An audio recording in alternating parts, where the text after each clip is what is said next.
नमस्कार दोस्तों, स्वागत है आप सभी का आपके अपने इस यूट्यूब चैनल धीवर एकेडमी पर। दोस्तों, आज का जो हमारा क्लास होने वाला है वो क्लास नंबर 14 होने वाला है। और आज के क्लास का जो हमारा विषय रहने वाला है वो शिक्षण अभिरुचि रहने वाला है। और आज के क्लास का जो हमारा टॉपिक रहने वाला है वो मैराथन क्लास 5th रहने वाला है। ठीक है, तो आप लोगों का ना आज अंतिम दिन है। मतलब ये है कि आज आप लोगों का 3 तारीख है और कल आप लोगों का ना सुबह 10 बजे एग्ज़ाम होने वाला है। तो आज ही आप लोगों का ना जितने प्रकार से इसमें क्वेश्चन बन सकते हैं शिक्षण अभिरुचि के विषय में, मतलब ना जहाँ जहाँ से क्वेश्चन अधिकतर पूछा जाता है तो उस टॉपिक को आज इस क्लास में हम लोग कवर करेंगे। ठीक है, तो ध्यानपूर्वक इसको पढ़िएगा और इसके अलावा कुछ भी नया पढ़ने की कोशिश आप लोग मत कीजिएगा। ठीक है, जितना आप लोग पढ़े हो ना उसी को मल्टीपल टाइप से रिवीजन करते हुए चलिए, वो ज़्यादा अच्छा रहेगा आज आप लोगों के लिए। ठीक है, और अपने आप पे सबसे पहले भरोसा रखिए। ठीक है, पैनिक ज़्यादा मत कीजिए, मतलब ज़्यादा डरने वरने की आवश्यकता नहीं है। जितना पढ़ा है इनफ है आप लोगों के लिए। तो अपने आप पर भरोसा रखिए, खूब पानी पीजिए और अच्छे से आप लोग एग्ज़ाम दिलाइएगा कल जा कर के। ठीक है, और आप लोग ना एक बात का पहले ध्यान रखिएगा। आप लोग जैसे आप लोगों का एग्ज़ाम 10 बजे है ना, 9:30 बजे गेट बंद हो जाएगा, मतलब एंट्री बंद कर दिया जाएगा, ये आप लोगों को पता है। उसके अलावा अगर आप लोगों को और कुछ इन्फॉर्मेशन चाहिए ना तो आपके एडमिट कार्ड में जो निर्देश लिखा है ना उसको अच्छे से पढ़िएगा। ठीक है, और ख़ास तौर से एक चीज़ का ध्यान रखिएगा। आप लोग क्या करना, 8 बजे कम से कम अपना एग्ज़ाम सेंटर पहुंच जाना। अगर गलती नहीं करना है तो 8 बजे पहुंच जाना, वहां बैठे रहना, भले ही चल जाएगा लेकिन लेट से मत पहुंचना। लेट से पहुंचोगे ना तो फिर दिक्कत हो जाता है। ठीक है, क्योंकि सभी लोगों का क्या होता है, चेकिंग होता है, चेकिंग के दौरान क्या उन्हें लाइन अप करके जाना पड़ता है, तो इसीलिए भी लेट हो जाता है। तो जल्दी जाइए ना, जा करके बैठे रहना वहाँ। और जितना पढ़ा है उतना ही इनफ है, उससे ज़्यादा पढ़ने की आवश्यकता नहीं है और खुद पर भरोसा रखिएगा। ठीक है, चलिए पढ़ने के ऊपर फोकस करते हैं। तो आप लोगों का ना ये लगभग लगभग 10-15 क्वेश्चन लेकर के आया हूँ और इसमें जहाँ जहाँ से एग्जाम में ना कूट वाली जो पूछा जा रहा है ना अभी, तो उसी प्रकार के क्वेश्चन लेकर के आया हूँ। अधिकतर कूट में है ये जो प्रश्न है वो, ताकि आप लोगों का प्रैक्टिस हो सके। ठीक है, तो ध्यानपूर्वक आप लोग पढ़िएगा। और ये जो क्वेश्चन है ना वो उल्टा पुल्टा है तो उस पर ध्यान मत दीजिएगा क्वेश्चन के ऊपर। ठीक है, चलिए पढ़ने के ऊपर फोकस करते हैं। तो आप लोग प्रश्न क्रमांक तीसरा को ध्यान से पढ़िए। और आप लोग क्या करना, मेरे आंसर लेने से पहले खुद आप लोगों को आंसर लेना है और प्रैक्टिस करना है आज भी। ठीक है, चलिए प्रश्न क्रमांक 30 को ध्यान से पढ़िए। निम्नलिखित में से कौन सा कथन शिक्षकों हेतु मननशील अभ्यासों रिफ्लेक्टिव प्रैक्टिस के महत्व का सर्वश्रेष्ठ वर्णन करता है? ऑप्शन ए, मननशील अभ्यास मुख्यतः न्यायसर्गिक शिक्षकों के लिए लाभदायक है, अनुभवी शिक्षकों के लिए नहीं। ऑप्शन बी, मननशील अभ्यास मुख्यतः अनुभवी शिक्षकों के लिए लाभदायक है जो स्कूल में वरिष्ठ भूमिकाओं में कार्यरत हैं। ऑप्शन सी, मननशील अभ्यास शिक्षकों को केवल उच्च कक्षाओं में पढ़ने हेतु सहायक करते हैं। या ऑप्शन डी, मननशील अभ्यास रिफ्लेक्टिव प्रैक्टिसेस एक शिक्षक को सीखने सिखाने से संबंधित सूचना को संयुक्त चुनाव और निर्णय लेने में सहायता करते हैं। तो क्या इसका आंसर हो सकता है?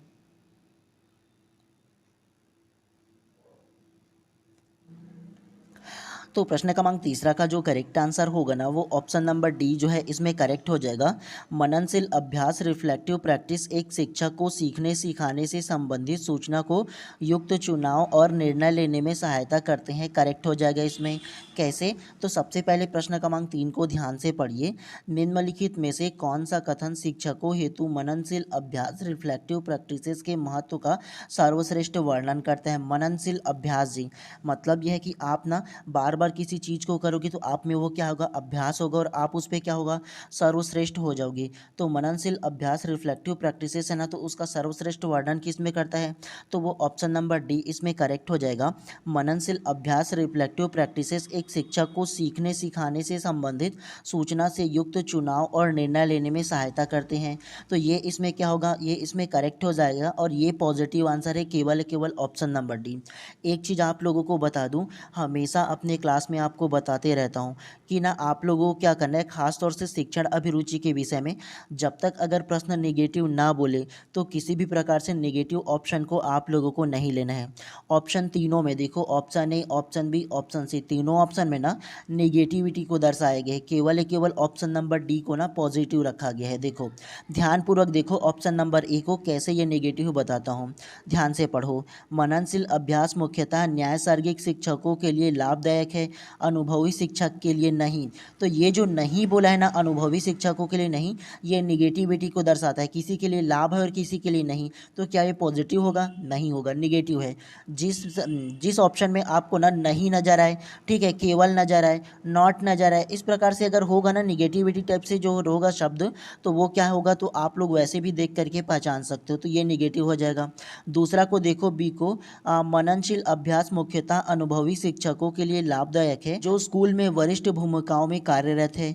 तो इसमें देखो अनुभवी शिक्षकों के लिए लाभदायक है, तो अनुभवी शिक्षकों के लिए लाभदायक तो है, जो कि वरिष्ठ भूमिकाओं में कार्यरत है, मतलब जो विशिष्ट प्रकार से भूमिका निभाते हैं ना, तो उनके लिए लाभदायक है बोला है। तो बाकी के लिए नहीं होगा क्या? तो ये भी नेगेटिविटी को दर्शाता है। ध्यानपूर्वक देखो, अनुभवी शिक्षक के लिए लाभदायक है जो कि वरिष्ठ भूमिकाओं में है, तो ये जो है ना केवल वरिष्ठ भूमिकाओं में, केवल उन्हीं के लिए लाभदायक है। तो ये केवल जो टाइप से होगा ना, तो वो भी नेगेटिविटी को दर्शाता है, तो ये भी इसमें गलत हो जाएगा। सी को देखो, मननशील अभ्यास शिक्षकों को केवल उच्च कक्षाओं को पढ़ाने हेतु, केवल शब्द बोले, केवल उच्च कक्षा मतलब छोटे कक्षाओं के लिए नहीं होगा क्या? तो ये भी इसमें निगेटिविटी को दर्शा रहा है, तीनों के तीनों। और ऑप्शन नंबर डी को देखो, किसी भी प्रकार से इसमें आपको निगेटिव शब्द नजर आ रहे क्या? मननशील अभ्यास रिफ्लेक्टिव प्रैक्टिसेस एक शिक्षक को सीखने सिखाने से संबंधित सूचनाओं से युक्त चुनाव और निर्णय लेने में सहायता करती है ना? तो ये किसी प्रकार से नेगेटिविटी नजर आ रहा है कि आप लोगों को? नहीं है। तो इसीलिए प्रश्न क्रमांक 3 का जो करेक्ट आंसर होगा ना, ऑप्शन नंबर डी जो है इसमें करेक्ट हो जाएगा। अगर प्रश्न में नेगेटिव बोले तभी आप लोगों को नेगेटिव आंसर लेना है, अदरवाइज नहीं लेना है। ध्यान रखना है आप लोगों को, सीडीपी का एक तरीका क्वेश्चन बनाने का यही रहता है, तो थोड़ा ध्यान रखो। उस प्रश्न को आप लोग सबसे पहले चयन करो। मान के चलो ना, अगर कोई प्रश्न बनाते हो कल आप लोग और समझ में आपका नहीं आता या आउट ऑफ सिलेबस पूछा जाता है, तो आप इस ट्रिक का यूज़ कर सकते हो। प्रश्न को देखना, अगर नेगेटिव नहीं बोला है तो आंसर भी नेगेटिव नहीं लेना है, अगर नेगेटिव बोला है तो आंसर भी नेगेटिव लेना है। ये टाइप से आप लोग क्या कर सकते हो, प्रैक्टिस कर सकते हो, ठीक है, समझ सकते हो, बता सकते हो इस प्रकार से अगर क्वेश्चन पूछा जाता है तो। चलिए प्रश्न क्रमांक 14 को ध्यान से पढ़िए। नीचे दो कथन दिए गए हैं, अभिकथन ए और कारण आर, इन कथनों के संदर्भ में सही उत्तर का चुनाव करें। अभिकथन ए करके दिया, ध्यान से पढ़िए। शिक्षकों को कक्षा में रचनात्मक आकलन का उपयोग करना चाहिए जिससे वे विद्यार्थियों के प्रगति का निरंतर आकलन कर सके। कारण आर करके दिया है, केवल रचनात्मक आकलन से विद्यार्थी के विकास के विभिन्न क्षेत्रों की प्रगति के बारे में सूचनाएं एकत्र नहीं की जा सकती। ऑप्शन ए, दोनों अभिकथन ए और कारण आर सही हैं, कारण आर अभिकथन ए की सही व्याख्या है। ऑप्शन बी, दोनों अभिकथन ए और कारण आर सही है परंतु कारण आर अभिकथन ए की सही व्याख्या नहीं है। ऑप्शन सी, दोनों अभिकथन ए और कारण आर सही नहीं है। या ऑप्शन डी, अभिकथन ए गलत है और कारण आर सही है। तो क्या इसका आंसर होगा? देखो अभी के डेट में इसी प्रकार से क्वेश्चन ना करण और काथन में ना अधिकतर पूछा जा रहा है, तो आप लोगों को ऐसे प्रश्नों को ना केवल ध्यान से अभिकथन को पढ़ना है और कारण को पढ़ना और दोनों को समझना है क्या हो सकता है। फिर आप लोग बताइए क्या इसका आंसर होगा, फिर मैं आप लोगों को विस्तार पूर्वक बताऊंगा, ठीक है। तो सबसे पहले ट्राई कीजिए दोनों को पढ़ करके।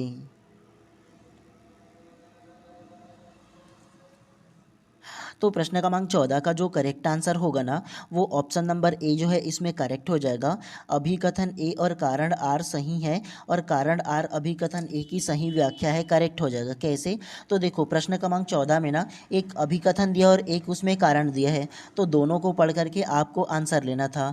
चलिए सबसे पहला अभिकथन ए को ध्यान से पढ़िए। शिक्षकों को कक्षा में रचनात्मक आकलन का उपयोग करना चाहिए जिससे वे विद्यार्थियों की प्रगति का निरंतर आकलन कर सके। तो देखो एक शिक्षक होने के नाते आपको ना कक्षा में निरंतर आकलन करना जरूरी है। निरंतर आकलन कहने का मतलब भी ये होता है, या रचनात्मक आकलन कहने का मतलब ये होता है कि आप क्या करो, आप जब पढ़ाते हो ना तो हफ्ते में या महीने में हमेशा अगर आप लोग ना बच्चों का क्या करते हो, उसका आकलन करते हो, मतलब उसका टेस्ट लेते हो, तो हमेशा आपको उसका टेस्ट लेना चाहिए। और इससे क्या होगा, इससे विद्यार्थी की प्रगति का मतलब एक जो विद्यार्थी है वो कितना सीखा है कितना नहीं सीखा ये आपको पता चलेगा, और आप जो पढ़ाते हो उसमें क्या कमियां हैं ये भी पता चलेगा जब आप लोग ना रचनात्मक आकलन लेते हो तो। ठीक है, रचनात्मक आकलन का मतलब ये होता है क्रिएटिविटी के माध्यम से आप उसका आकलन लेना, टेस्ट लेना। अब क्रिएटिविटी क्या होता है ये जान लो। देखो, आकलन करने का अलग अलग तरीका होता है। या तो आप लोग रिटर्न में उसका आकलन ले सकते हो, मतलब उसका टेस्ट ले सकते हो। ओरल में भी आप लोग ले सकते हो। ऑब्जर्वेशन के माध्यम से भी आप उसका आकलन कर सकते हो। तो इस प्रकार से अलग अलग विधियों का जब प्रयोग करते हैं ना टेस्ट लेने के लिए, आकलन करने के लिए, तो उसे रचनात्मक आकलन कहा जाता है। ठीक है, तो देखो, एक शिक्षक होने के नाते आप क्या करते हो, अलग अलग माध्यमों से बच्चों को क्या करते हो, आकलन करते हो, ताकि बच्चों की ना जो प्रगति है उसको जान सको। तो ये पहला इसमें करेक्ट हो जाएगा। उसके अलावा कारण आर को ध्यान से पढ़िए। केवल रचनात्मक आकलन से विद्यार्थी के विकास के विभिन्न क्षेत्रों के प्रगति के बारे में सूचना एकत्र नहीं कर सकती। तो ये भी इसमें करेक्ट हो जाएगा। आप लोग मुझे ये बताओ, मान के चलो आप ना एक गणित के टीचर हो, और गणित के टीचर के होने के नाते आप बच्चों का क्या करते हो, रचनात्मक आकलन लेते हो। तो केवल गणित के विषय में ही आप उनकी जानकारी ले पाओगे ना जी। चाहे आप लोग ऑब्जर्वेशन के माध्यम से उसका आकलन लो, चाहे वो रिटर्न आप लोगों का उसका टेस्ट के माध्यम से आकलन करो, या आप लोग ओरल के माध्यम से मतलब मौखिक रूप से आप उनका आकलन लो, तो क्या करोगे, केवल आप उनके उस विषय का ही क्या कर पाओगे, जानकारी कर पाओगे, कि उसका प्रगति के बारे में जान पाओगे। गणित में बच्चा कितना जानता है, नहीं जानता है, बाकी विषय के बारे में जान पाओगे क्या, नहीं। तो ये भी इसमें करेक्ट हो जाएगा। केवल देखो, इसमें बोला है रचनात्मक आकलन से विद्यार्थी के विकास के विभिन्न क्षेत्रों के बारे में सूचना एकत्र नहीं की जा सकती। केवल गणित के शिक्षक हो, आप ना गणित का आकलन लिए हो, तो गणित के बारे में जान पाओगे। हिंदी, उसके अलावा दूसरा पर्यावरण, उसके अलावा अंग्रेजी, इन विषय के बारे में जान पाओगे क्या, नहीं। उसके अलावा बच्चों की जो व्यक्तित्व है उसके बारे में जान पाओगे क्या, नहीं जान पाओगे ना। तो ये भी इसमें करेक्ट हो जाएगा। तो इसीलिए प्रश्न क्रमांक 14 का जो करेक्ट आंसर इसमें होगा ना, दोनों अभिकथन ए और कारण आर दोनों सही हैं। अभिकथन ए और कारण आर दोनों की व्याख्या करता है। ठीक है, तो अभिकथन ए की और कारण आर दोनों एक दूसरे का व्याख्या कर रहे हैं, है ना। तो ये भी आप लोगों को ध्यान रखना है। तो इसीलिए प्रश्न क्रमांक 14 का जो करेक्ट आंसर होगा ना, ऑप्शन नंबर ए जो है इसमें करेक्ट हो जाएगा। अभिकथन ए और कारण आर दोनों को आपको ना अच्छे से पढ़ने की आवश्यकता होता है, तो ध्यानपूर्वक पढ़ो करो। ठीक है, देखो, खास तौर से ना आप लोगों को ना इस प्रकार के जो प्रश्न होंगे ना, उसको केवल और केवल आपको प्रैक्टिस करना है, रटना आप लोगों को नहीं है। क्योंकि सेम टू सेम प्रश्न नहीं पूछा जाता है, हमेशा इसमें प्रश्न जो है वो घुमा करके पूछा जाता है। तो आप लोग सबसे पहले ये समझना कि वो प्रश्न एक्चुअल में कहा क्या है। दूसरा ये है कि आप लोग क्या करना, अपने आप को एक शिक्षक के रूप में मानना, और अपने आप को वहाँ रख करके इस प्रकार की जो क्वेश्चन मिलेगा ना, खासतौर से शिक्षण अभिरुचि में, तो उसको सॉल्व करने की कोशिश करना। जब तक आप अपने आप को वहाँ रखोगे नहीं, एक शिक्षक के रूप में अपने आप को मानोगे नहीं, तो कैसे सॉल्व कर पाओगे जी। और मैं अपने प्रत्येक क्लास में आपको ये बोलता हूँ कि आप ना क्या करो, आप ये ध्यान रखो कि बच्चे ना सीडीपी के विषय में कभी गलत नहीं होते हैं। एक शिक्षक गलत हो सकता है, उसकी संपूर्ण व्यवस्था गलत हो सकता है, स्कूल गलत हो सकता है, लेकिन बच्चे कभी गलत नहीं होते हैं। तो ध्यान रखना, जब तक प्रश्न गलत ना बोले, नेगेटिव ना बोले, तब तक नेगेटिव आंसर नहीं लेना है, और बच्चे के बारे में कभी गलत आप लोगों को नहीं लेना है। ठीक है, तो ध्यान रखना है आप लोगों को। चलिए, प्रश्न क्रमांक 23वां को ध्यान से पढ़िए। बच्चों के बारे में निम्नलिखित में से कौन सा कथन सही है। पहला करके थ्योरी में दिया है, बच्चे ज्ञान के निष्क्रिय प्राप्त करता है। ऑप्शन बी, मतलब दूसरा इसमें दिया है, बच्चे समस्या समाधान करता होते हैं। तीसरा, बच्चे वैज्ञानिक अन्वेषक होते हैं। चौथा, बच्चे पर्यावरण के सक्रिय अन्वेषक हैं। ऑप्शन ए 1, 2 और 4 सही हैं। ऑप्शन बी 1, 3 और 4 सही हैं। ऑप्शन सी 1, 2 और 3 सही हैं, या ऑप्शन डी 2, 3 और 4 सही हैं।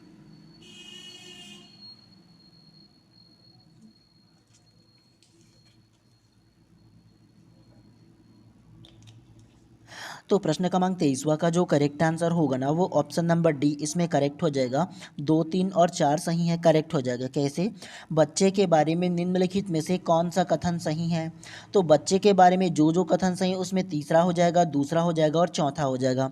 तो ये आप लोगों को ध्यान रखना है। चलिए, कौन कौन सा सही है बताता हूँ आप लोगों को। सबसे पहला दूसरा को देखो, बच्चे समस्या समाधान करता होते हैं, तो ये तो करेक्ट हो जाएगा ना जी। आप बच्चों को एक शिक्षक के रूप में किसी भी प्रकार के अगर समस्या देते हो, तो वो ऑटोमेटिकली वो उस समस्या का समाधान करने के लिए रास्ता ढूंढते रहता है। क्योंकि बच्चा जो होता है वो क्रिएटिविटी होता है, मतलब ना बच्चे क्या होते हैं, किसी भी प्रकार से खोजबीन हमेशा करते रहता है। तो आप उसको समस्या दोगे या किसी प्रकार की समस्या आता है तो अपने आप में क्या करता है वो, उससे समाधान करने की क्या करता है, कोशिश करता है। तो बच्चे क्या होते हैं, समस्या समाधान करते होते हैं, तो ये करेक्ट हो जाएगा। तीसरा भी सही हो जाएगा। देखो, बच्चे वैज्ञानिक अन्वेषक होते हैं। तो बच्चे अगर ना वैज्ञानिक अन्वेषक कैसे होते हैं ये जान लो।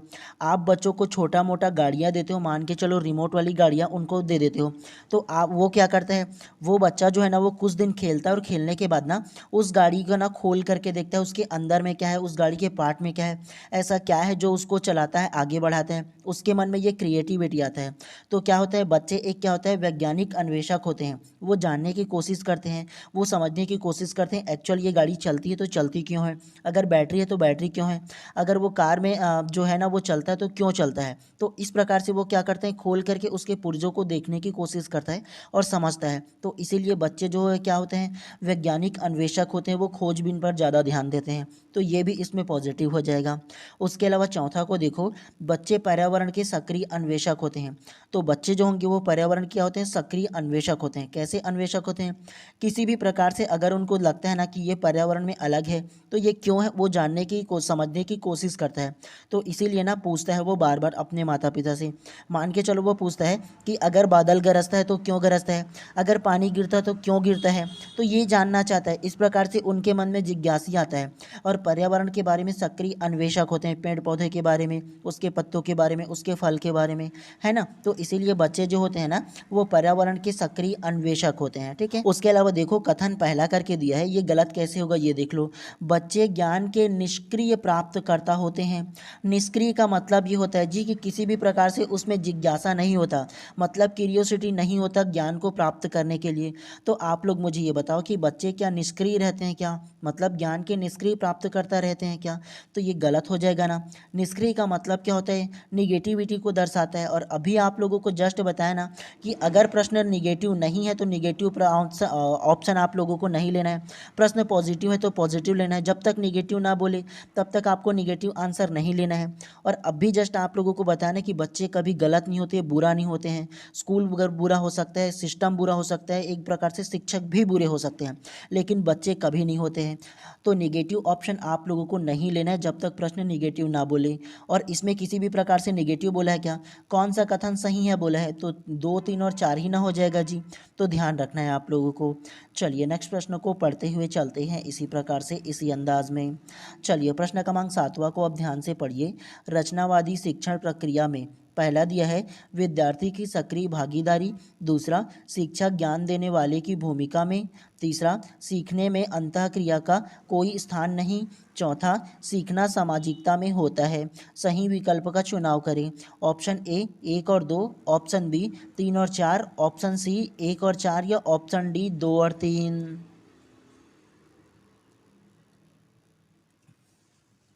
तो प्रश्न क्रमांक 7वां का जो करेक्ट आंसर होगा ना वो ऑप्शन नंबर सी 1 और 4 इसमें करेक्ट हो जाएगा। कैसे, तो रचनावादी शिक्षण प्रक्रिया में, रचनावादी शिक्षण प्रक्रिया में जो होगा ना वो पहला करेक्ट हो जाएगा विद्यार्थी की सक्रिय भागीदारी। तो एक जो रचनावादी शिक्षण प्रक्रिया होता है, रचनावादी मतलब क्रिएटिविटी तरीके से जो शिक्षक पढ़ाते हैं। क्रिएटिविटी का मतलब ये होता है कि एक ही शिक्षक को आपने देखा होगा ना कि अलग अलग तरीक़ों से पढ़ाता है, नया नया उपकरण के माध्यम से पढ़ाता है, नया नया सोच, नया नया आइडिया के माध्यम से पढ़ाता है। कई जो शिक्षक होता है वो क्या करता है, डांस कर कर के पढ़ाता है, कई शिक्षक नाच नाच कर पढ़ाता है, कई शिक्षक अपने माध्यम से बच्चों को एक ही बार में सरल तरीके से पढ़ाने की कोशिश करते हैं अपने तरीके से। तो ये सारे जो तरीका होता है ना वो रचनावादी जो शिक्षण प्रक्रिया है वो कहलाता है। तो इसमें क्या होता है, तो इसमें विद्यार्थी की सक्रिय भागीदारी होता है। एक जो शिक्षक होगा, मान के चलो वो कहानी कथन के माध्यम से पढ़ाएगा, जब खेल खेल के माध्यम से बच्चों को पढ़ाएगा, और खेलना जो है वो विद्यार्थी को सबसे ज़्यादा पसंद होता है, तो उसकी जो भागीदारी होगा वो सक्रिय होगा कि नहीं, आप ये बताओ। तो पहला इसमें करेक्ट हो जाएगा। उसके अलावा चौथा इसमें करेक्ट हो जाएगा, सीखना सामाजिकता में होता है। सीखना सामाजिकता में इसलिए होता है क्योंकि एक कक्षा में कई संख्याओं में बच्चे रहते हैं, है ना, लगभग 10, 20, 30, 40 अलग अलग ना जो संख्या उसमें बच्चा रहता है। और देखो प्रत्येक बच्चा जो बालक होता है वो भिन्न भिन्न होता है अपने आप में। कोई हिंदी का जानकार, कोई इंग्लिश का जानकार, कोई पर्यावरण का जानकार, कोई गणित का जानकार, कोई किसी और फील्ड का जानकार। तो सारे बच्चे एक साथ रहते हैं, और जब सारे बच्चे ना आपस में मिलते हैं, एक साथ रहते हैं, तो वो एक सामाजिकता टाइप से में रहते हैं और एक दूसरे के ज्ञान को क्या करते हैं, ट्रांसफ़र करते हैं, एक दूसरे को नॉलेज देते रहते हैं। तो ये क्या होता है, एक प्रकार के समाज का निर्माण करता है वो। तो जो सीखना होता है ना वो उनके सामाजिकता में होता है, इसीलिए इसमें बोला गया है। तो चौथा इसमें करेक्ट हो जाएगा, ठीक है। उसके अलावा दूसरा कैसे गलत होगा ये जान लो। शिक्षक ज्ञान देने वाले की भूमिका में होता है। तो आप ये बताओ, शिक्षक क्या केवल ज्ञान देने की भूमिका में होगा? क्या केवल हमेशा वो ज्ञान ही देते रहता है?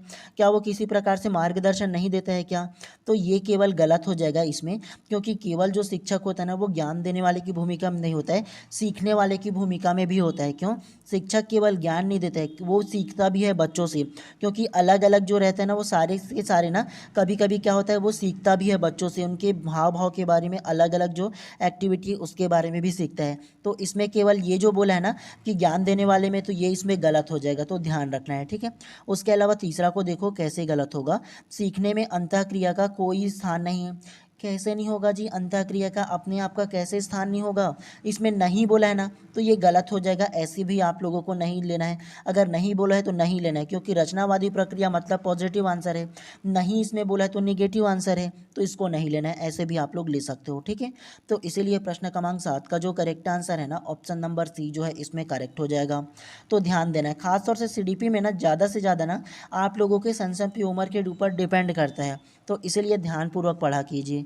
चलिए प्रश्न क्रमांक 5 को अब ध्यान से पढ़िए। इनमें से कौन सा रचनात्मक आकलन है? पहला करके इसमें थ्योरी में दिया है, पाठ में दी गई नवीन शब्दावली की व्याख्या करना। दूसरा, पाठ में दिए गए प्रश्नों को बच्चों से हल करवाना। तीसरा, बच्चों को पाठ में दिए गए चित्र बनवाने को कहना। और चौथा, बच्चों को क्रियाकलाप करवाना और अवलोकन को दर्ज करना। ऑप्शन ए केवल 1 और 2, ऑप्शन बी केवल 4, ऑप्शन सी केवल 3 और 4, या ऑप्शन डी केवल 1 और 3।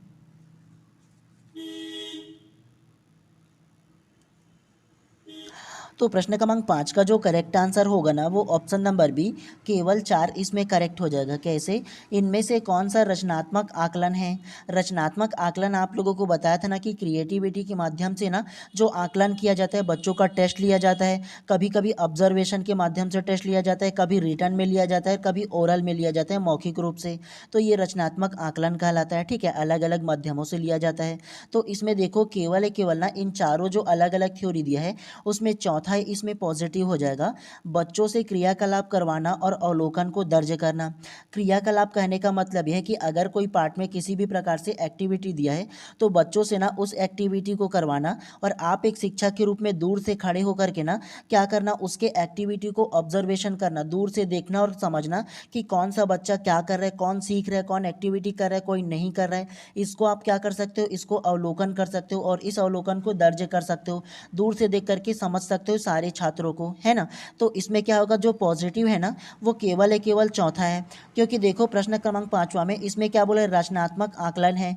तो रचनात्मक आकलन के अंतर्गत जो अवलोकन है ना वो आ जाएगा, मतलब ऑब्जर्वेशन है वो आ जाएगा, है ना। तो ये चौथा ही केवल पॉजिटिव है, बाकी पहला दूसरा तीसरा इसमें निगेटिव हो जाएगा। कैसे? तो पहला को ध्यानपूर्वक समझो, पाठ में दी गई नवीन शब्दावली को व्याख्या करना। तो ये बताओ कि आप ना जो पाठ में नवीन शब्दावली दिया है उसका केवल व्याख्या करते ही रहोगे क्या? तो शब्दावली की व्याख्या, छोटे बच्चे को आप पढ़ा रहे हो तो एकदम ही अभी व्याख्या करने की आवश्यकता नहीं है, और आप उसका व्याख्या करते हुए नहीं बैठ सकते, तो ये भी इसमें नेगेटिविटी टाइप से लिया गया है, तो ध्यान रखना है आप लोगों को। उसके अलावा दूसरा को देखो, पाठ में दिए गए प्रश्नों को बच्चों को हल करवाना। तो आप ये बताओ, अगर पाठ में कोई हल दिया गया है, प्रश्न दिया है, तो आप छोटे बच्चे को हल करवाते रहोगे क्या? आप ये बताओ, नहीं करवा सकते आप उनसे हल। आप उनसे हल क्यों करवाओगे जीजा? आपको किस लिए रखा गया है? तो ये भी इसमें निगेटिव हो जाएगा, आप उनको हल नहीं करवा सकते, ठीक है। उसके अलावा तीसरा को देखो, बच्चों को पाठ में दिए गए चित्र को बनवाने को कहना। आप चित्र बनवाओगे क्या? बच्चों से कहोगे क्या कि आप ये जो पाठ में चित्र दिया ना उसे बनाओ, और आप बैठे रहोगे क्या? नहीं करा सकते ये भी आप लोग, ठीक है। आप बच्चों को वो जो पाठ है उसको सरल से सरल तरीके से बताओगे, समझाओगे, एक्टिविटी के माध्यम से, कहानी कथन के माध्यम से बताओगे। उसके बाद आप जो चित्र होगा आप खुद बनाओगे, बनाने के बाद उसका ट्रिक बताओगे, तब जा करके आप बोल सकते हो। आप पाठ में जो चित्र दिया है उसको बोल सकते हो क्या कि आप जी इस चित्र को बनाओ, आप ऐसा कुछ करोगे क्या? तो ये भी निगेटिविटी हो जाएगा, ठीक है। तो पॉजिटिव जो होगा ना वो केवल है केवल इसमें चौथा जो दिया है ना वही केवल पॉजिटिव हो जाएगा, ठीक है। देखो मेरा मकसद ये नहीं कि आपको सारी चीज़ों को बताना, मेरा मकसद ना आपको समझाना है प्रश्न को कि रचनात्मक आकलन एक्चुअल में होता क्या है। ये समझ जाओगे ना तो प्रश्नों को कैसा भी घुमा करके पूछे आप आराम से बना सकते हो। तो इसीलिए आप लोगों को बताते रहता हूँ इस तरीके से, ठीक है। तो ध्यानपूर्वक समझने की कोशिश किया करो। चलिए नेक्स्ट प्रश्न को पढ़ते हुए चलते हैं इसी अंदाज में। चलिए प्रश्न क्रमांक 8वां को अब ध्यान से पढ़िए। जीन पियाजे के संज्ञानात्मक विकास सिद्धांत की विभिन्न अवस्थाओं को क्रमानुसार व्यवस्थित कीजिए। पहला दिया है पूर्व संक्रियात्मक अवस्था, दूसरा दिया है मूर्त संक्रियात्मक अवस्था, तीसरा दिया है संवेदी पेशी अवस्था और चौथा दिया है औपचारिक संक्रियात्मक अवस्था। नीचे दिए गए विकल्पों में से सही उत्तर का चुनाव करें। Option A, option B, option C या ऑप्शन डी। गारंटी है, लिख करके रख लो, इसमें से एक प्रश्न आएगा ही आएगा जीन पियाजे के संज्ञानात्मक विकास से। तो इसीलिए कई आप लोगों को जो क्लास है उसमें इसको बताया हूँ, अभी फिर से लेकर के आऊँ क्योंकि आप लोगों से गलती ना हो, भूल ना जाओ, इसीलिए लाया हूँ। तो ध्यानपूर्वक इसको पढ़िए और बताइए क्या इसका आंसर होगा।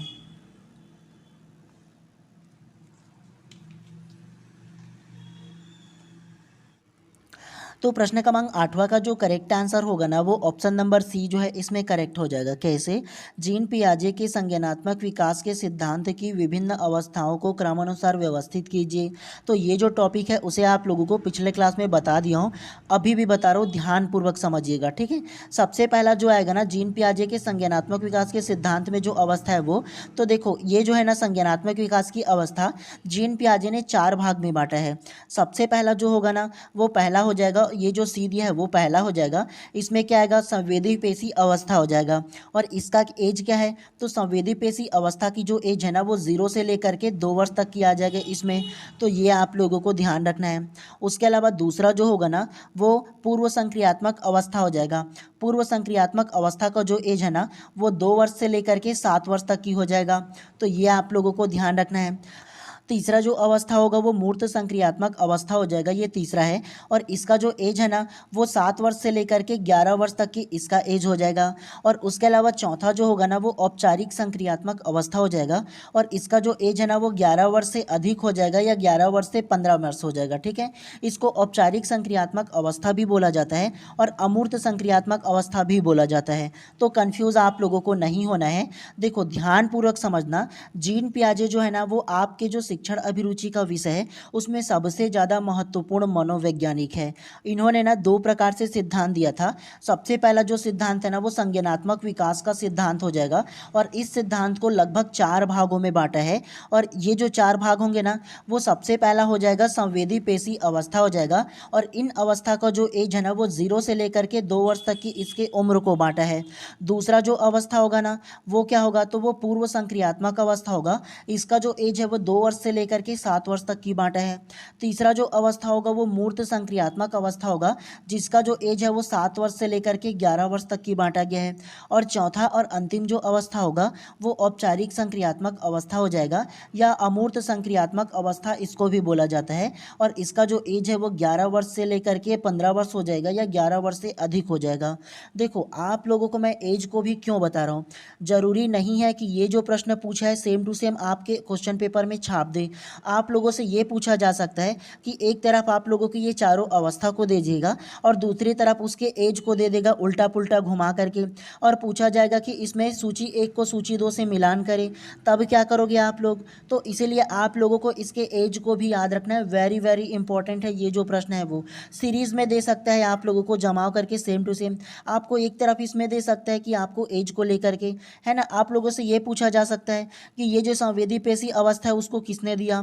ये पूछा जा सकता है कि निम्नलिखित में से जीन पियाजे की संज्ञानात्मक विकास से संबंधित है या संबंधित नहीं है, इन चारों में से एक ऑप्शन में डाल दे, तब आप लोग समझ पाओगे, याद रहेगा। तो इसीलिए बोल रहा हूँ, ठीक है। क्वेश्चन पूछने का तरीका अलग अलग हो सकता है।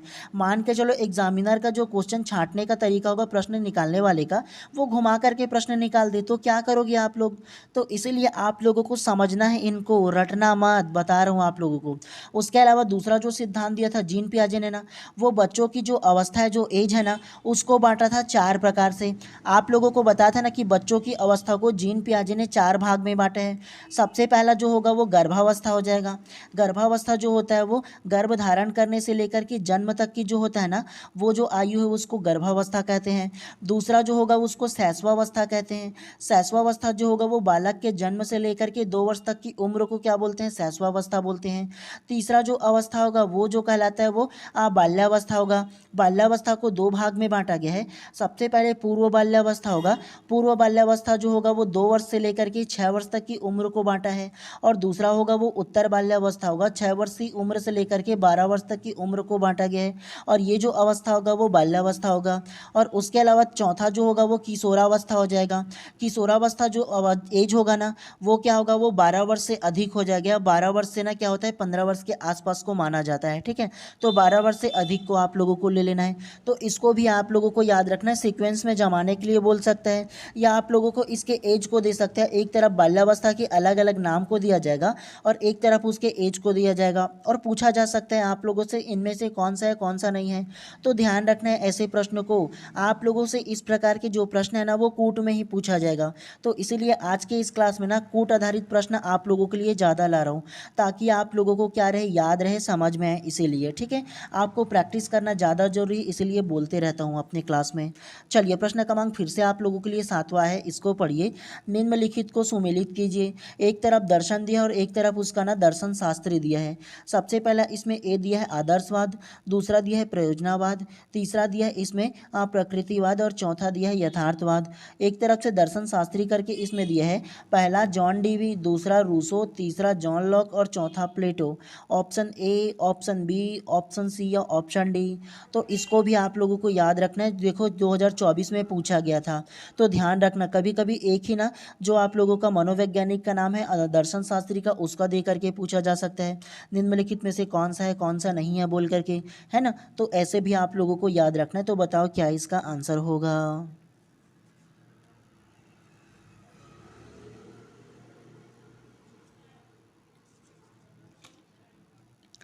तो प्रश्न क्रमांक 7वां का जो करेक्ट आंसर होगा ना वो ऑप्शन नंबर डी जो है इसमें करेक्ट हो जाएगा। कैसे, निम्नलिखित को सुमेलित कीजिए। एक तरफ दर्शन दिया और एक तरफ दर्शन शास्त्र दिया है। याद करो ये क्वेश्चन आपका ना रिपीटेड है, आप लोगों को इसीलिए बता रहा हूँ ताकि आप लोगों से कन्फ्यूज़न ना हो, भूल मत जाओ बोल करके दोबारा लाए हूँ। और इसे आप लोगों को ना ट्रिक के साथ बताया था ना आप लोगों को, दोबारा बता रहा हूँ, समझिएगा ठीक है। सबसे पहला देखो ए करके दिया है आदर्शवाद। तो हमेशा आदर्श की बात कौन करते रहता है, तो जो प्लेटो नामक मनोवैज्ञानिक है ना, वो हमेशा आदर्श की बात करते रहता है। मतलब ये कि हमेशा ये करना चाहिए, ये नहीं करना चाहिए, हमेशा आदर्श में रहना चाहिए, ये बात करते रहता है। कौन करते रहता है, तो वो प्लेटो करते रहता है। ये ध्यान रखना है आप लोगों को, तो ऐसे याद रखना है, ठीक है। आदर्श की बात कौन करता है, तो प्लेटो करते रहता है। दूसरा प्रयोजनावाद। प्रयोजनावाद को किसने दिया है, तो वो जॉन डीवी दिया है। हमेशा प्रयोजना कौन बनाते रहता है जी, मतलब हमेशा आप लोगों को जो प्रयोजना कार्य है वो कौन देते रहता है, तो वो जॉन डीवी देते रहता है। तो ये याद रखना। थक गया हूँ मैं प्रयोजना कार्य करते करते, ये सोचना। और कौन देते रहते हैं, आपका जो एक टीचर है वो, तो वो जॉन डीवी नामक आपका जो एक टीचर होगा ना, वो हमेशा आपको क्या देते रहता है, प्रयोजना देते रहता है। तो ऐसे आप लोग समझना। उसके अलावा सी को देखो प्रकृतिवाद। हमेशा प्रकृति की बात कौन करते रहता है, तो रूसो जो है ना, मतलब रूसो नामक एक व्यक्ति है ना, वो हमेशा प्रकृति के बारे में बात करता रहता है, पर्यावरण के बारे में बात करता है। बोलता है कि हमेशा पेड़ बचाओ ऐसे बात करते रहता है। समझने के लिए आप लोगों को ये सारा चीज़ बता रहा हूँ, ठीक है। तो ये देखो रूसो जो है ना वो हमेशा प्रकृतिवाद है, मतलब प्रकृति की बात करते रहता है, सेव नेचर ऐसे करते रहता है। तो ऐसे आप लोग समझना, है ना। उसके अलावा चौथा को देखो यथार्थवाद। हमेशा यथार्थ सत्यवादी कौन है, तो जॉन लॉक है। हमेशा यथार्थ की बात करता है, मतलब सत्य बात करता है, कभी भी झूठ कौन नहीं बोलता है। तो एक जो व्यक्ति संसार में ना यथार्थवाद की हमेशा बात करता है, हमेशा सत्य बोलते रहता है, कौन बोलते रहता है, तो वो जॉन लॉक नामक व्यक्ति वही बोलते रहता है, कभी झूठ नहीं बोला है। ऐसे आप लोग समझ लेना, रटने की बजाय ऐसे समझोगे तो ज़्यादा अच्छा रहेगा, आप लोग याद रख पाओगे ऐसे समझोगे तो, ठीक है। तो इसीलिए प्रश्न क्रमांक 7 का जो करेक्ट आंसर होगा ना, ऑप्शन नंबर डी जो है इसमें करेक्ट हो जाएगा। अगर ऐसे प्रश्न पूछा जाएगा ना, तो मैं जो आप लोगों को एडिशनल बता रहा हूँ याद करने के लिए, वो आपके माइंड में याद आएगा कि सर ने ऐसा बताया था बोल करके। तो इसीलिए समझो, रटो मत, रटोगे तो भूल जाओगे। इसीलिए आप लोगों को ऐसे अलग अलग तरीका जो है ना वो बताते रहता हूँ आप लोगों को, ठीक है। चलिए फिर से आप लोगों के लिए कूट वाली प्रश्न है, इसको सॉल्व करना है आप लोगों को। ज़्यादा कूट इसीलिए लेकर के आऊँ ताकि आप लोगों का प्रैक्टिस हो सके और आप लोग ना कभी कंफ्यूज मत होना। एक चीज़ आप लोगों को बता रहा हूँ, आपका जो एग्ज़ाम है ना उसमें 60 से 70% तक ही आपका कूट में पूछा जाने वाला है जो क्वेश्चन है वो। तो अपने आप को पहले से प्रिपेयर कर लो। ये मत कहना कि आप लोग ना कि सर इसमें कूट ज़्यादा पूछा गया तो मैं क्या करूँ, कैसे करूँ, टाइम नहीं मिला। अपने आप को पहले प्रिपेयर कर लो। 1 मिनट से अगर ज़्यादा टाइम लगेगा किसी भी क्वेश्चन में, चाहे वो रीजनिंग का हो, चाहे वो आप लोगों का सीडीपी अर्थात शिक्षण अभिरुचि का हो, चाहे वो कोई भी विषय का हो, 1 मिनट से ज़्यादा भी टाइम लगेगा ना तो छोड़ देना उसको। और आपके जो रूम रहेगा मतलब जो कक्षा रहेगा ना उसमें दीवार घड़ी टंगा रहता है तो उसे देख लेना। बार बार देखने की आवश्यकता नहीं है। 1 मिनट आप लोगों का कितना होता है ये आपको माइंडसेट में वैसे ही आप लोगों को बताते जाएगा। आपका माइंड जो है वो आपको लगेगा कि 1 मिनट से ज़्यादा टाइम लग रहा है, छोड़ देना उसको, लास्ट में सॉल्व कर लेना। नहीं बनेगा तो कोई दिक्कत नहीं है, पहले जो जो बनता है उसे बना लेना। बाद में टाइम एक्स्ट्रा बचेगा तो प्रैक्टिस करते रहना, पढ़ते रहना। नहीं बचेगा तो आराम से जो भी लगेगा तुक्का मार देना, लेकिन ज़्यादा टाइम मत देना, शुरुआती से बता रहा हूँ, ठीक है। तो ध्यान रखना है आप लोगों को इन बातों को। चलिए प्रश्न क्रमांक 13 को ध्यान से पढ़िए। सही जोड़ी चुने। तो एक तरफ सूची 1 दिया और सूची 2 दिया है। सूची 1 को ध्यान से पढ़िए। दृष्टव्य व्यवहार पर ध्यान केंद्रित करना। दूसरा शुद्ध मानसिक प्रक्रिया के रूप में अधिगम। तीसरा अधिगम में संवेग और भावनाओं की भूमिका। और चौथा सामाजिक कार्यकलाप से सीखना। सूची 2 को देखो। ए सामाजिक, बी मानवतावादी, सी संज्ञानात्मक और डी व्यवहारवादी। तो क्या इसका आंसर होगा option A, option B, option C या ऑप्शन डी?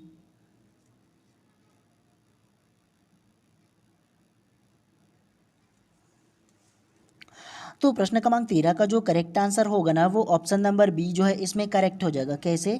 तो चलिए एक तरफ सूची 1 और सूची 2 को आपस में मिलाते हैं। सबसे पहले फर्स्ट को ध्यान से पढ़िए। दृष्टव्य व्यवहार पर ध्यान केंद्रित करना।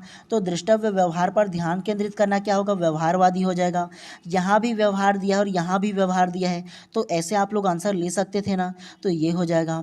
दूसरा को देखो, शुद्ध मानसिक प्रक्रिया के रूप में। तो शुद्ध मानसिक प्रक्रिया के रूप में बोला है तो वो किस में आ जाएगा? तो वो देखो मानसिक बोला है तो वो संज्ञानात्मक हो जाएगा। जहाँ मानसिकता की बात में है ना, आपकी सोचने समझने वाली बात है ना, तो वहाँ संज्ञानात्मक आ जाएगा। तो ये आप लोगों को ध्यान रखना है। उसके अलावा तीसरा को देखो। तीसरा जो होगा देखो क्या लिखा है, अधिगम में संवेग और भावनाओं की भूमिका। तो अधिगम में संवेग और भावनाओं की भूमिका किस में होगा? तो ये जो होगा ना वो बी हो जाएगा, मानवतावादी, है ना। मतलब ये कि संवेग आपका जो इमोशन होगा और भावना होगा जो आप लोगों का इमोशन हो जाएगा, है ना, ये भी दोनों के दोनों, तो वो क्या होगा? मानवतावादी के अंतर्गत आ जाएगा। तो ये आप लोगों को ध्यान रखना है इसमें।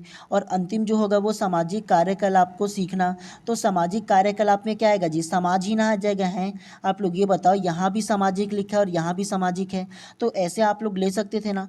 और आप लोग देखो इसमें चौथा को ले लोगे सही आंसर, और उसके अलावा अगर आप लोग व्यवहार जो लिखा है पहला को ले लोगे तो आराम से आप लोग इसका आंसर ले सकते थे कि नहीं, ये बताओ। देखो एक तरफ डी और दूसरा तरफ ये ए करके दिया है तो बन जाता वैसे भी, है ना। तो ऐसे भी कभी कभी ट्रिक लगाया करो आप लोग। देखो आप लोगों का इसका आंसर मान के चलो पता नहीं होगा तो थोड़ा सा ध्यान लगाओ आप लोग। यहाँ भी व्यवहार दिया है, यहाँ भी व्यवहार दिया है, तो सोचो कि आप लोग पहला का डी हो जाएगा, ऐसे ले लेना। उसके अलावा देखो चौथा को, यहाँ सामाजिक कार्यकलाप को सीखना, तो सामाजिक की बात किया गया है, यहाँ भी सामाजिक है, तो सोचना कि आप लोग ये जो चौथा दिया है उसका ए हो जाएगा। तो देखो आप लोग ये कि एक का डी और चौथा का ए किसमें है, तो सबसे पहले एक का डी इसमें है, उसके अलावा एक का डी इसमें भी है। अब देखो फिर से इसमें चौथा का ए किसमें है, तो चौथा का ए को देखोगे ना तो केवल है केवल इसमें चौथा का ए दिया है। उसके अलावा और किसी में है क्या? इसमें बी दिया है जिसको हम लोगों को लेना था, तो ये कट जाएगा। कौन बचा? ऑप्शन नंबर बी बचा। तो आंख मूंद कर ऑप्शन नंबर बी को मार देते, वैसे ही सही हो जाता। तो कभी कभी ऐसे ना जो की है ना उसको भी देखा करो, समझने की कोशिश किया करो आप लोग, ठीक है। तो ऐसे भी पढ़ोगे तो अच्छा रहेगा, आप लोगों के लिए समझ में आते जाएगा। चलिए प्रश्न क्रमांक 10वां को ध्यान से पढ़िए। नीचे दिए गए कथनों को पढ़िए तथा सत्य कथनों को चुनिए। शिक्षा के मार्ग में बाधाएं हैं। पहला करके इसमें दिया है, घर से विद्यार्थी की दूरी का अधिक होना। दूसरा, सामाजिक सांस्कृतिक परंपराओं का न होना। तीसरा, बच्चों का अच्छा स्वास्थ्य एवं पोषण का होना। और चौथा, विद्यालय में लिंग आधारित शिक्षा का होना। ऑप्शन ए कथन 1 और 3 सही है। ऑप्शन बी कथन 1 और 4 सही है। ऑप्शन सी कथन 3 और 4 सही है। या ऑप्शन डी कथन 1 और 2 सही हैं।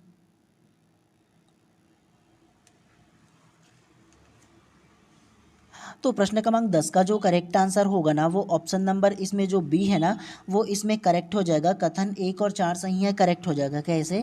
नीचे दिए गए कथनों को पढ़िए, सत्य कथनों को चुनिए, शिक्षा के मार्ग में बाधा है। तो एक बालक की जो शिक्षा के मार्ग में बाधा होगा ना उसको आपको चुनना है। तो सबसे पहले बाधा कौन होगा? फर्स्ट इसमें हो जाएगा घर से विद्यालय की दूरी का अधिक होना। मान के चलो अगर घर से विद्यालय की जो दूरी होगा वो ज़्यादा दूर होगा तो एक जो बालक है ना उसको पढ़ने में मन नहीं लगेगा। क्यों?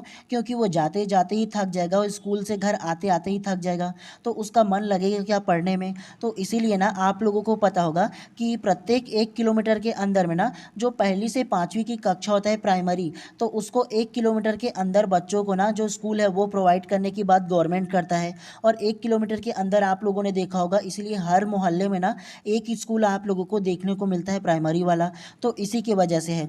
घर से विद्यालय की जो दूरी है ना वो बच्चों की शिक्षा में बाधाएं होता है, वो थक जाएगा ऐसे में तो कहाँ पढ़ पाएगा। जी हैं, तो ये इसमें क्या होगा? बाधा हो जाएगा। उसके अलावा चौथा को देखो, विद्यालय में लिंग आधारित शिक्षा का होना। अगर किसी विद्यालय में लिंग आधारित शिक्षा देंगे मतलब लड़कियों को अलग शिक्षा, लड़कों के अलग शिक्षा, मतलब लड़कियों को ये पढ़ना चाहिए, ये नहीं पढ़ना चाहिए, लड़कों को ये पढ़ना चाहिए, ये नहीं पढ़ना चाहिए, इस प्रकार से अगर होगा ना तो वो भी क्या है? बालकों की शिक्षा में क्या होगा? वो भी ना क्या होगा? बाधा होगा। तो पहला और चौथा इसमें क्या होगा? शिक्षा के मार्ग में बाधा होगा बच्चों के लिए। दूसरा को देखो कैसे सही होगा, सामाजिक सांस्कृतिक परंपराओं का ना होना। तो सामाजिक सांस्कृतिक परंपरा इसका होना या ना होना उसमें मैटर नहीं करता बच्चों की शिक्षा में, ठीक है, तो ये इसमें अलग हो जाएगा। बाधा को बोला है तो केवल बाधा आप लोगों को लेना है, ठीक है। आप छोटे बच्चों को सामाजिक सांस्कृतिक थोड़ी ना पढ़ा सकते हो जी, है ना, बाद में आप लोग बता सकते हो वो बात अलग है, लेकिन शुरुआती में ऐसा नहीं करना है। तो ये आप लोगों को ध्यान रखना है। तीसरा को देखो, बच्चों को अच्छा स्वास्थ्य पोषण का होना। तो बच्चों का अच्छा स्वास्थ्य और पोषण भी होना मैटर करता है, ठीक है, तो ध्यान रखना है इसमें। तो इसीलिए प्रश्न क्रमांक 10 का जो करेक्ट आंसर होगा ना ऑप्शन नंबर बी जो है इसमें करेक्ट हो जाएगा। चलिए नेक्स्ट प्रश्न को पढ़ते हुए चलते हैं इसी प्रकार से। चलिए प्रश्न क्रमांक 11वां को अब ध्यान से पढ़िए। कला शिक्षा के संबंध में इनमें से कौन सा कथन असत्य है? ऑप्शन ए, कला शिक्षा के संबंध में सही गलत की धारणा से बचा जाना चाहिए। ऑप्शन बी, कला शिक्षण में अनुभवों, अभिव्यक्ति व कल्पना को प्रोत्साहित किया जाना चाहिए। ऑप्शन सी, कला शिक्षा की कक्षा में हमेशा समावेशी होनी चाहिए। या ऑप्शन डी, कला शिक्षण में आसपास की दुनिया को समाज के नज़रिए से देखना चाहिए।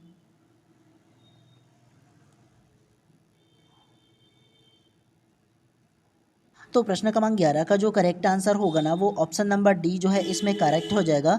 कला शिक्षण में आसपास की दुनिया को समाज की नज़र से देखा जाना चाहिए, करेक्ट हो जाएगा। कैसे? कला शिक्षण के संबंध में इनमें से कौन सा कथन असत्य है? तो गलत जो है उसको बोला है। तो आप लोग मुझे ये बताओ कि कला शिक्षण अगर किसी को पढ़ाया जा रहा है, मतलब अलग अलग स्किल जो है ना वो सिखाया जा रहा है बच्चों को, तो आप ये बताओ कि आसपास की जो दुनिया होगा, आसपास का जो व्यवहार होगा, जो पर्यावरण होगा, उसको आप समाज की नज़रिए से देखोगे कि अपने नज़रिए से देखोगे जी उसको, है। और इसमें बोला है कि असत्य कथन है बोला है, तो जो असत्य कथन होगा ना वो ऑप्शन नंबर डी हो जाएगा। कला शिक्षा में आसपास की दुनिया को समाज के नज़रिए से देखा जाना चाहिए बोला है ना, तो ये इसमें गलत हो जाएगा। तो ये आप लोगों को ध्यान रखना है। बाकी जो ऑप्शन है, ऑप्शन बी, ऑप्शन सी दिया है ना, तो वो इसमें सत्य हो जाएगा, पॉजिटिव हो जाएगा। लेकिन जो निगेटिविटी टाइप से जो होगा ना, वो जो गलत होगा ना, असत्य होगा, वो ऑप्शन नंबर डी इसमें करेक्ट हो जाएगा। तो ध्यान रखना है आप लोगों को। चलिए नेक्स्ट प्रश्न को पढ़ते हुए चलते हैं इसी प्रकार से।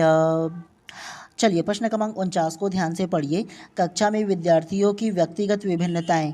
ऑप्शन ए, लाभदायक नहीं है क्योंकि शिक्षकों को विविधता युक्त कक्षाएं को नियंत्रित करनी होती है। ऑप्शन बी, लाभदायक नहीं है क्योंकि इनमें विद्यार्थियों में आपस में प्रतिस्पर्धा उत्पन्न होती है। ऑप्शन सी, उपयुक्त नहीं है क्योंकि ये मंद गति से सीखने वाले विद्यार्थी के स्तर तक पाठ्यक्रम के स्थानांतरण की गति को कम करते हैं। यह ऑप्शन नंबर डी लाभदायक है क्योंकि ये शिक्षार्थियों की संज्ञानात्मक संरचनाओं को खोजने में शिक्षकों को प्रेरित करते हैं। तो क्या इसका आंसर हो सकता है?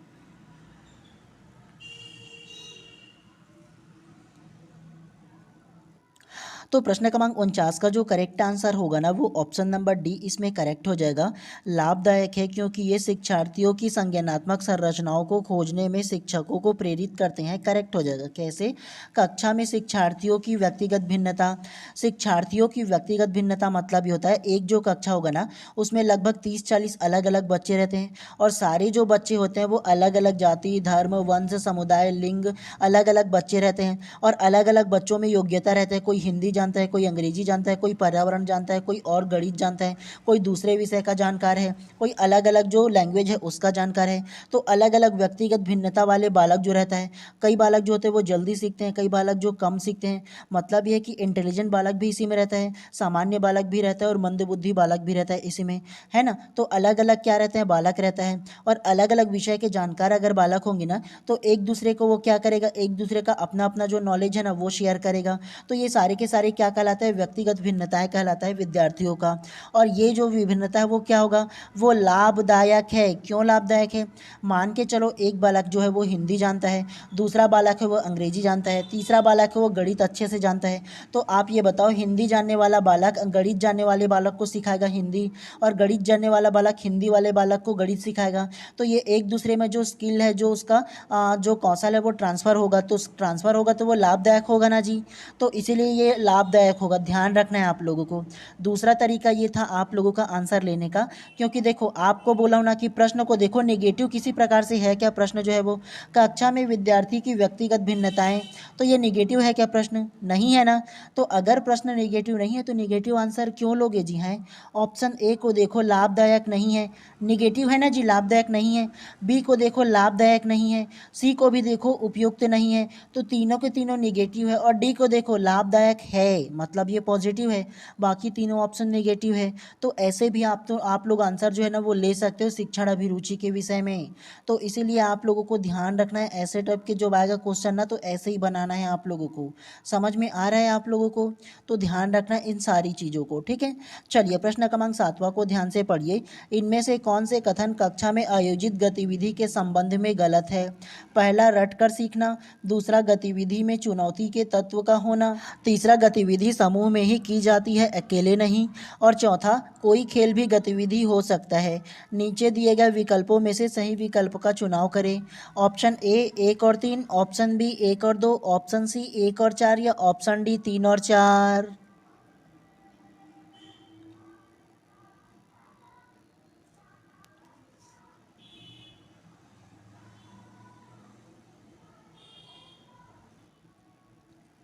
तो प्रश्न क्रमांक 7वां का जो करेक्ट आंसर होगा वो ऑप्शन नंबर ए जो है इसमें करेक्ट हो जाएगा, पहला और तीसरा। कैसे? इनमें से कौन सा कथन कक्षा में आयोजित गतिविधि के संबंध में गलत है बोला है? तो जो गलत होगा वो पहला हो जाएगा, रट कर सीखना। क्या आप एक शिक्षक होने के नाते बच्चों को रट करके सिखाओगे क्या? रटने के लिए बोलोगे? कोई भी जो आप लोग टॉपिक पढ़ा रहे हो, जो विषय पढ़ा रहे हो उसको रटने के लिए बोलोगे क्या? नहीं बोलोगे तो ये गलत हो जाएगा। उसके अलावा तीसरा गलत हो जाएगा, गतिविधि समूह में ही की जाती है, अकेले नहीं। तो आप ये बताओ, कोई भी बालक जो होगा वो सीखना चाहेगा तो क्या गतिविधि समूह में ही होगा क्या? अकेले नहीं हो सकता क्या? आप मान के चलो किसी भी प्रकार से कहानी बता रहे हो, उस कहानी में जो पात्र है उसको अकेले भी तो रख सकते हो। एक बच्चे को खड़ा करके बता सकते हो कि ये कहानी का पात्र है, तो वो भी तो एक गतिविधि होगा। तो वो अकेले नहीं कर सकता क्या? तो ये भी गलत हो जाएगा, अकेले भी हो सकता है, हमेशा समूह में नहीं होता है। तो ये भी इसमें गलत हो जाएगा। बाकी दूसरा इसमें पॉजिटिव हो जाएगा, सही हो जाएगा। गतिविधि में चुनौती के तत्व होना चाहिए, तो ये होता ही है, तो ये सही हो जाएगा। चौथा को देखो, कोई भी खेल गतिविधि हो सकता है, तो छोटा छोटा जो खेल होगा वो भी गतिविधि हो सकता है। कहानी के पात्र होगा वो भी गतिविधि होगा, किसी प्रकार से खेल का आयोजन करोगे वो भी गतिविधि होगा। तो इसीलिए इसमें गलत जो होगा बोला है ना, पहला और तीसरा इसमें करेक्ट हो जाएगा, ठीक है। तो ध्यान रखना है। अब आप लोगों को ना बाकी ये सारे जो क्वेश्चन है ना 6 से लेकर के अलग अलग जो क्वेश्चन है वो सारे आप लोगों को व्हाट्सअप ग्रुप में डाल दूंगा, तो वहाँ आप लोग एक बार प्रैक्टिस कर लेना, ठीक है। और ये सारे के सारे जो क्वेश्चन है ना वो कूट आधारित क्वेश्चन है, आप लोगों को प्रैक्टिस करने की इसको भी आवश्यकता है। तो एक बार कम से कम इन सारे प्रश्नों का प्रैक्टिस कर लेना, अपने व्हाट्सअप ग्रुप में डाल दे रहा हूँ इसको, ठीक है। तो ध्यान से पढ़ लेना। चलिए आप लोगों को ये जो प्रश्न है ना उसे एक बार पढ़ा देता हूँ, क्योंकि ये आप लोगों के लिए थोड़ा सा इंपॉर्टेंट है। ऐसा आप लोगों के लिए नया क्वेश्चन है, ऐसा क्वेश्चन पूछा जाता है। तो एक बार इसे केवल पढ़ लो, उसके बाद बाकी क्वेश्चन है वो आपको व्हाट्सअप में डाल दूंगा, ठीक है। तो वहाँ से पढ़ लेना। प्रश्न क्रमांक इसमें फिर से 7वां में दिए, उसको पढ़ो। शिक्षण विधि और उसके वितरण को मिलाइए, है ना। तो अलग अलग शिक्षण विधि दिया और उसके वितरण दिया है। सबसे पहला स्तंभ एक में देखो, पहला दिया है ह्यूरिस्टिक खोज विधि, दूसरा दिया है समस्या समाधान विधि, तीसरा दिया है आगमन और निगमन विधि, और चौथा दिया है विश्लेषण और संश्लेषण विधि। स्तंभ एक करके दिया है, पहला दिया है विशिष्ट उदाहरणों से सामान्यीकरण की ओर जाना और इसका विपरीत क्रम। बी करके दिया है शिक्षार्थियों को अनुभव के माध्यम से सक्रिय रूप से समस्या समाधान खोजने के लिए प्रोत्साहित करना। सी करके दिया है जटिल अवधारणाओं को बेहतर समझने के लिए छोटे छोटे इकाइयों में विभाजित करना और इसके विपरीत क्रम। और डी करके दिया है समस्याओं को हल करने और निष्कर्ष तक पहुंचने के लिए संरक्षित चरण का प्रयोग। Option A, option B, option C या ऑप्शन डी। तो बताइए क्या इसका आंसर होगा। फिर मैं आप लोगों को इसका विस्तार पूर्वक आंसर समझाऊंगी कि सारी जो विधि है वो क्या क्या है। तो ये आप लोगों के लिए इंपॉर्टेंट है, ठीक है, ध्यान पूर्वक पढ़िएगा और समझिएगा, ठीक है। मैं आप लोगों को समझाऊंगा। पहले बताइए क्या इसका आंसर होगा।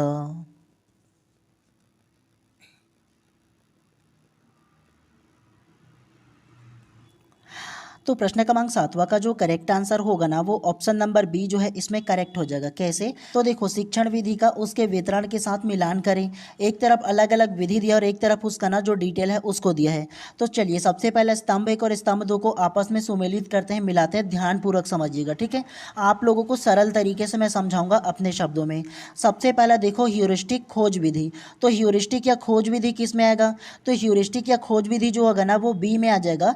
शिक्षार्थियों को अनुभव के माध्यम से सक्रिय रूप से समस्या समाधान खोजने के लिए प्रोत्साहित करना। तो अपने शब्दों में आपको समझा देता हूं कि ह्यूरिस्टिक विधि या खोज विधि क्या होता है। ह्यूरिस्टिक विधि या खोज विधि उसे कहते हैं जो एक शिक्षक होगा ना, वो छात्रों को एक समस्या दे देगा या एक टॉपिक दे देगा। उसमें क्या करेगा, जो छात्र है ना उस समस्या का ना अपने क्या करेगा, क्रिएटिविटी के माध्यम से, खोजबीन के माध्यम से उस समस्या का जब ना हल ढूंढेगा, उसका समाधान ढूंढेगा ना, तो उसे हम लोग क्या बोलेंगे, ह्यूरिस्टिक विधि या खोज विधि कहेंगे। समझ में आया आप लोगों को?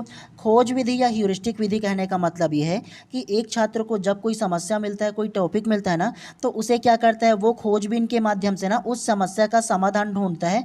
और जब वो ढूंढ लेता है, उसका जब समाधान निकाल लेता है, तो इसी विधि को ना ह्यूरिस्टिक विधि या खोज विधि कहा जाता है।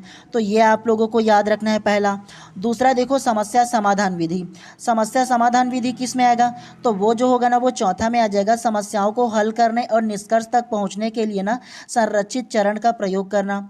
समस्या समाधान विधि ये होता है कि एक जो समस्या होगा ना उसका सबसे पहले समाधान ढूंढने के लिए ना स्टेप बाय स्टेप क्या करना होगा, इसका अगर कि आप लोग ना प्रयोग करते हो तो वो समस्या समाधान विधि होता है। सबसे पहले क्या करोगे, समस्या को आप जांचोगे कि एक्चुअल में ये समस्या क्या है और समझोगे ये समस्या क्या है। समझने के बाद फिर उसका क्या करोगे, हल ढूंढोगे कि मैं किस किस प्रकार से इसका हल ढूंढ सकता हूँ।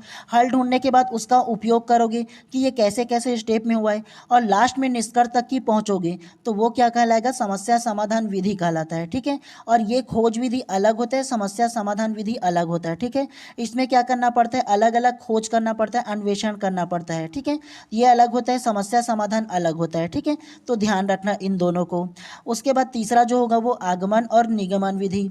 आगमन और निगमन विधि जो आएगा ना वो पहला ए हो जाएगा, विशिष्ट उदाहरणों से सामान्यीकरण की ओर जाना और इसके विपरीत करके। शॉर्ट में इसमें समझा दिया गया है, मैं आप लोगों को विस्तार पूर्वक समझाता हूँ, ध्यान से समझिएगा। आगमन विधि कहने का मतलब यह है कि एक जो शिक्षक है ना जब कक्षा में पढ़ाएगा तो सबसे पहले ना बच्चों को ना पढ़ाने से पहले किसी टॉपिक को उदाहरण देगा, उदाहरण देकर के सबसे पहले समझाएगा और उसके बाद ना फिर क्या करेगा, नियम कायदा कानून रूल रेगुलेशन तक जब जाएगा ना उसके बाद समझाएगा। तो वो आगमन विधि होता है। मान के चलो अगर मैं बच्चों को ना पेड़ पौधों के बारे में पढ़ाऊंगा आगमन विधि के साथ, तो पढ़ाने से पहले ना पेड़ पौधे का जो पत्ता होगा या छोटा सा पेड़ होगा उसको बच्चों को लेकर के ना जाऊंगा, कहीं बाहर से उखाड़ करके या निकाल करके लेकर के जाऊंगा, है ना। जो भी पेड़ होगा उसके टहनी को लेकर के जाऊंगा और पहले दिखाऊंगा और उसके बाद बच्चों को उदाहरण दूंगा कि ये बच्चा इसमें का ये पेड़ पौधा है। और उसके बाद फिर आप बच्चों को ना क्या समझाऊंगा, नियम कायदा कानून रूल रेगुलेशन जब समझाऊंगा ना कि ये पेड़ ऐसा होता है, इस प्रकार से इसका नियम होता है, ऐसे ऐसे ये बढ़ते हैं, तब ये आगमन विधि कहलाता है। एक लाइन में अगर आप लोगों को समझाऊं कि आगमन विधि क्या होता है, सबसे पहले एक जो शिक्षक होगा वो बच्चों को पहले उदाहरण देगा, उदाहरण देने के बाद फिर नियम कायदा कानून रूल रेगुलेशन सिद्धांत उसका बताएगा ना, तो वो आगमन विधि कहलाता है। निगमन विधि ठीक उसके विपरीत होता है। एक जो शिक्षक होगा ना जब कोई टॉपिक को पढ़ाएगा उसमें सबसे पहला नियम कायदा कानून रूल रेगुलेशन सिद्धांत को पहले बताएगा और उसके बाद जब ना उदाहरण देगा तो वो निगमन विधि कहलाता है। केवल आगमन आगमन विधि को याद करना और निगमन विधि उसके विपरीत होता है, तो आप लोगों को इसको ध्यान रखना है। ठीक उसी प्रकार से चौथा होगा विश्लेषण और संश्लेषण विधि। तो विश्लेषण और संश्लेषण इसमें सी हो जाएगा, जटिल अवधारणाओं को बेहतर समझने के लिए छोटे छोटे इकाइयों में विभाजित करना और इसके विपरीत। अब आप लोगों को विश्लेषण विधि और संश्लेषण विधि क्या होता है समझाता हूँ। सबसे पहले विश्लेषण विधि क्या होता है ये समझ लो। विश्लेषण विधि कहने का मतलब यह है कि मान के चलो अगर आप लोगों को ना कोई एक टॉपिक को समझना है ना, तो उस टॉपिक को समझने के लिए ना आप क्या करोगे, उस टॉपिक में जितना भी इंफॉर्मेशन रहेगा ना उसको टुकड़ों में अलग अलग तोड़ोगे और तोड़ करके ना छोटे छोटे इकाइयों में आप समझोगे। एग्जाम्पल देता हूँ आप लोगों को। मान के चलो अगर आप लोगों को ना मैं प्लेनेट के बारे में बताऊँ, बोलूँ कि प्लेनेट के बारे में एक टॉपिक दूंगा, तो उस प्लेनेट के बारे में जो टॉपिक है ना उसको टुकड़ों के माध्यम से आप लोग जो भी उसके बारे में इंफॉर्मेशन होगा उसको तोड़ोगे कि उसमें अलग अलग ग्रह होता है, ग्रह में क्या होता है, कौन किसका चक्कर लाता है, कैसे ब्रह्मांड कार्य करता है। ऐसे टुकड़ों में आप लोग तोड़ोगे अलग अलग, और तोड़ करके जब आप उसका अध्ययन करोगे उसको समझोगे ना, तब वो क्या होगा, आपके बेहतर समझने के लिए उसको टुकड़ों में तोड़ करके समझोगे तो वो जो होगा ना वो विश्लेषण कहलाता है। क्या कहलाता है, वो विश्लेषण विधि कहलाता है। एक शब्द में इसको भी समझाओ ना कि विश्लेषण विधि क्या होता है, तो विश्लेषण विधि उसे कहते हैं जब आप लोग कोई इन्फॉर्मेशन को टुकड़ों में तोड़ तड़ करके, मतलब इकाइयों में बांट कर करके जब आप लोग सीखते हो समझते हो ना, तो उसे क्या कहेंगे, उसे विश्लेषण विधि कहेंगे। ठीक उसी प्रकार से संश्लेषण विधि होता है। संश्लेषण विधि क्या होता है, जब आपको कोई टॉपिक को समझना होता है तो उस टॉपिक में जितने भी इंफॉर्मेशन टुकड़ों में विभाजित होता है, पहले से टुकड़ों में बिखरा होता है, तो उन सारे टुकड़ों में बिखरे हुए जो इंफॉर्मेशन है, सूचना होता है ना, उसको एक साथ सकेल करके एक साथ इकट्ठा करके जब आप समझते हो ना तो उसे संश्लेषण विधि कहते हैं। विश्लेषण विधि में आप लोग इंफॉर्मेशन को तोड़ तोड़ करके समझते हो, लेकिन संश्लेषण विधि में जो टुकड़ों में इंफॉर्मेशन है उसको एक में समेट करके पढ़ते हो, तब इसे क्या कहते हैं, विश्लेषण विधि और संश्लेषण विधि कहलाता है। तो दोनों आप लोगों को समझ में आया। आप लोगों को केवल समझना है, रटना नहीं है। आप लोगों से ऐसे क्वेश्चन अधिकतर पूछा जाता है, क्यों, क्योंकि आप भविष्य में शिक्षक बनना चाहते हो। शिक्षक होने के नाते आप कैसे कैसे माध्यम से बच्चों को पढ़ाओगे, शिक्षण कराओगे, पढ़ाने का कार्य कराओगे, तो इसीलिए इस प्रकार की जो थ्योरेटिकल है उसे आप समझोगे, नहीं समझते हो नहीं समझते हो, कितना पढ़े हो कितना नहीं पढ़े, ये सारा चीज़ चेक किया जाता है। तो इसीलिए एक बार अच्छे से पढ़ लेना। इसीलिए आप लोगों को ये जो टॉपिक है उसको समझाऊँ, क्योंकि इसमें शॉर्ट में दिया, इसमें समझ में नहीं आता है। जो मैं समझाया हूँ, जो मैं पढ़ा हूँ, उसे आपको एक शब्द में सरल तरीके से समझाऊंगा ना, तो आराम से आप लोगों को समझ में आएगा। और ये बीएड के लिए और डीएलएड के लिए दोनों के लिए यूज़फुल है, तो समझ लेना अच्छे से आप लोग, ठीक है। तो इसीलिए प्रश्न क्रमांक 7 का जो करेक्ट आंसर होगा ना वो ऑप्शन नंबर बी जो है इसमें करेक्ट हो जाएगा। ध्यान रखना है आप लोगों को, ठीक है। और अच्छे से आप लोग पढ़िएगा, ये आप लोगों के लिए लास्ट क्वेश्चन था, तो ध्यान से आप लोग पढ़िएगा और समझिएगा, ठीक है। और हाँ, आप लोग पैनिक मत कीजिए, डरिए मत। जितना भी आप लोगों ने पढ़ा है समझिए, अपने आप को वो इनफ है, अपने आप पे भरोसा रखिए, अच्छे से एग्जाम दिलाइए। और सबसे पहला ये है कि जो आप लोगों को अच्छे से पता होगा ना उसे पहले सॉल्व कीजिए, बाद में ना आप लोग उसे सॉल्व करना जो आप लोगों को नहीं पता है। और शुरुआत से तुक्का मत मारना, आप सभी लोगों से ये मेरा रिक्वेस्ट है, शुरू से तुक्का मत मारना। जो समझ में ना आए, जो आप लोगों को लगे कि इसे मैंने नहीं पढ़ा, समझ नहीं आ रहा, छोड़ देना शुरुआती में, बाद में लास्ट में करना जब 10-15 मिनट बचेगा तो, ठीक है। चलिए, आप सभी लोगों को आपके एग्ज़ाम के लिए बहुत बहुत शुभकामनाएं। इतना ही आप लोगों को पढ़ना था।